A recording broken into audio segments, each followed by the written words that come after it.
a deck of cards, your right hand and your left hand. That's all you need for one of the greatest card tricks ever. Imagine for a second a card is selected at random. It's then taken and shuffled right into the deck, and shuffled again with some cards being face up and some cards being face down, looking something like this. Then after a bit more shuffling, we find that all the cards are facing the exact same direction. All the cards except one card, and that is the selected card. It's amazing. What up, crew? It is Magic Monday, and this is your place to learn magic, master your performance, and captivate audiences. If you're joining me here for the first time, hey there, my name is Vineet, and I go by CardMechanic here on YouTube. The trick I'm about to share with you is something I truly believe is one of the best impromptu effects in card magic. I'm not gonna lie to you, it won't be easy, but 100% it'll be worth it. So strap in, grab your deck of cards, make sure to smash that like button and subscribe, and now, let's do it. Alright, yo, so check this out. For those of you who are curious, they're going to be using the Dan and Dave Smoke and Mirrors V8 playing cards. They look quite fancy, maybe a bit too fancy for my blood, but that's fine. We'll start off this trick by handing the deck over to a spectator and having them shuffle it up as much as they'd like. Maybe something like this, a little bit of that. And once they're satisfied, we have a card selected at random. Let's just say this card right here, the Jack of Spades. That was actually pretty cool. Did not intend that to happen. And it doesn't matter if I see the card because it just, I don't know, it just doesn't matter. Magicians want you to think it matters, but let's be real. As long as the card is shuffled into the deck, it really doesn't matter. So magicians can shuffle up the deck in this way, where they have some cards face up, they have some cards face down, and they interleave them like this. So you can see the cards will be going right into each other.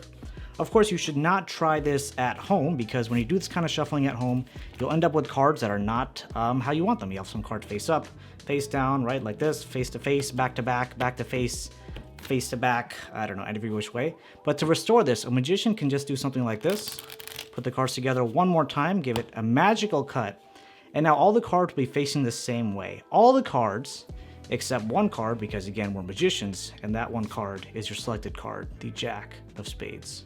Alright, so here we are at the tutorial to give you some background on this effect. First of all, I have to say, it is one of my favorite impromptu card tricks of all time. I highly recommend you to learn it, which is, I guess, what you're doing now. And it is created by Di Vernon, and it is known as Triumph. And by the way, if you want to get these beautiful smoke and mirror playing cards, like they look so cool, you can get them on my website. I think I have like 2 decks that I have available, so pick them up if you really want them. Alright, so now that you know all that, let's go ahead and break it down. Like I mentioned in the beginning, all you need for this effect is a deck of playing cards, your right hand and your left hand. I like to start off by giving the deck of playing cards to the spectator and allowing them to shuffle it up as much as they'd like, just so they feel like they have some level of control. That's very important to them. Once they're satisfied with shuffling up the deck, they can have a card selected at random. Let's just say in our case we make it the 5 of diamonds. We're going to take the 5 and leave it on top, but we're going to shuffle up the deck, maintaining that 5 of diamonds on top of the deck. In my performance, what I did was I did a couple of false block cuts, and I have a tutorial if you want to learn how to do that on the screen. A couple of false block cuts, maintaining that packet here on the bottom so I know where it is. Then I split at this point, and then I shuffle, leaving the top card on top, and then I push that right in. So of course, to a spectator, it looks like the cards are being shuffled. Oops, sorry about that. From this point, what I like to do is tell the story from almost a spectator's perspective on why it wouldn't work. And of course, if you want to check out my performance again to see exactly what I talked about, you can go ahead and do that. But what you'll be doing now is gripping the deck like so, splitting it. The top half will go into your left hand, the bottom half will go into your right hand.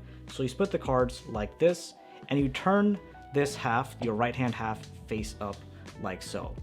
And you're going to show the spectator you're interleaving these halves together, or riffling these halves together like this. One thing you want to ensure is once you're done doing the riffle, that one single face down card is on top of however many face up cards on this side. That is going to be very important. So it's going to look something like so. And what I like to do is I like to show the spectator, I spread them out like this, and show the spectator the cards are actually being interleaved. And then you can come back and close up with the cards looking like this. From this point, there are 2 different approaches that you can take. I think in Di Vernon's version, he did the Zorro shuffle, which looks something like this, right? So you have this card right up on top, the single card. You're gonna push it forward and over like this. And the reason why is because it's gonna cover what's about to happen. Hopefully you can see from this angle, or let me make it a bit closer. So what's gonna happen is you're gonna pull these cards apart under the cover of this one card. And so as you pull these cards apart, you're gonna take them and put them all underneath this top card. and square all those up. So now if you take a close look, we have all the we have the one selected card, by the way, the 5 of diamonds, that's the one selected card, that's face down. All the rest of these cards are all face up. Then we have a giant pile of face down cards. So that's the Zorro shuffle. Again, I'm not going to go into too much detail. This is not my preferred method of doing it, but just one more time, let's just go through that. You're taking the cards, riffling them together, make sure the one face down card ends up by itself here. You're separating these cards under the cover of this card and pushing them in, making, and you want to make sure also you cover the front with these fingers as you push them in. This way it looks like you're just pushing the cards into each other. And then again, you come back to your order. I would recommend practicing the Zorro shuffle in front of a mirror. This way you know how it would look like from a spectator's perspective. And you can always find some tutorials online on YouTube. I don't think I have a tutorial for this yet, but hopefully someday soon. Now, my preferred method, and I'm not going to teach the whole thing on this channel, is using the push through false shuffle. So I lost my card. So for example, I have the 5 of diamonds on top. I'm going to do the push through false shuffle, where I do the split, shuffle the cards into each other. I have this one card remaining on top. And again, I start doing the push through motion here. And the reason I like doing this is because this looks much more realistic. So as I'm pushing these cards through, I'm transferring this top card on top of these face-up cards that are over here. I don't know how well you can see that, but these are all face-up cards. So I'm transferring this card from the right-hand side to the left-hand side. And then I strip these cards out. I do a couple of false block cuts, moving this to the top, moving this to the top. And I'm going to end up pretty much with the exact same order. All these face-up cards, face-down cards, and my one selected card on top. So I have a full tutorial on the push-through false shuffle actually on my Patreon, and I think I'm probably going to keep it exclusive to that. So if you want to check that out, I'll put the link to that in the description. But anyway, the whole point is, why did I mess this up?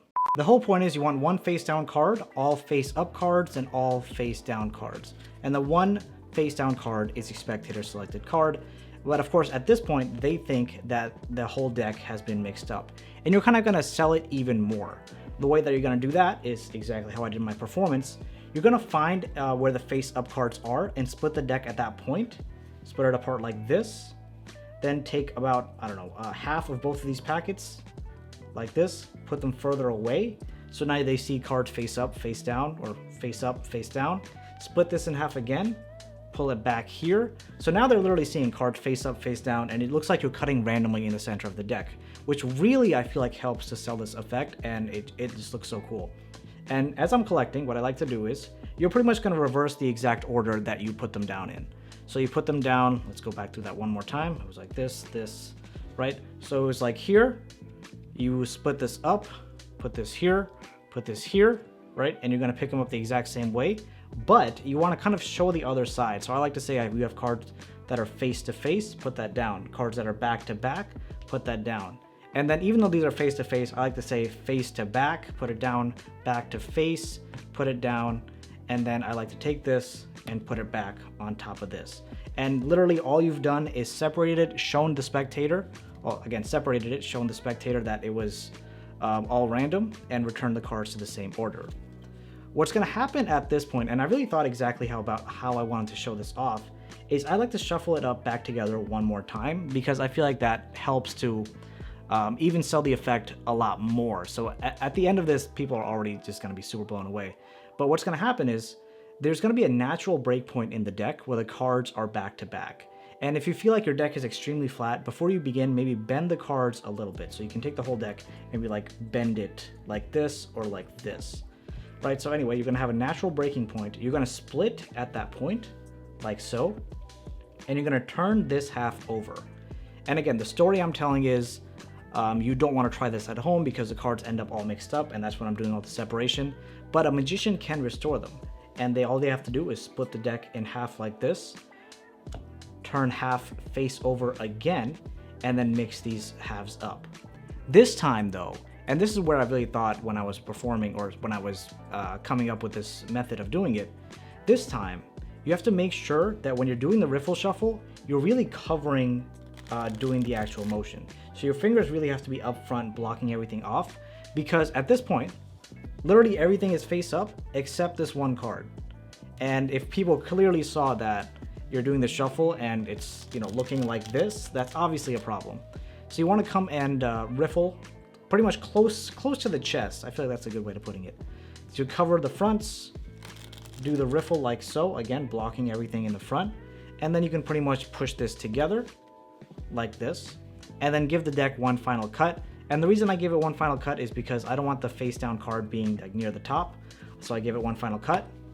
And again, in the story I'm saying a magician can restore the deck to all face the same direction, but of course since he's a magician, all the cards will be facing one direction except a single card, and I like to kind of spread out the cards like this, a ribbon spread, and they'll see one card that's face up, and that one single card is their selected card, in our case, the 5 of diamonds. I love this trick so much. I'm telling you, you go out and perform this, it's game over. You will blow people away. And if you want to continue learning with some more fun and awesome stuff, you can click on this video right over here. And just to let you guys know, this is my last Magic Monday video before the new year, but you can expect to see me back with more card tricks in 2023. But until then, thanks for watching, and stay magical. That sounded corny.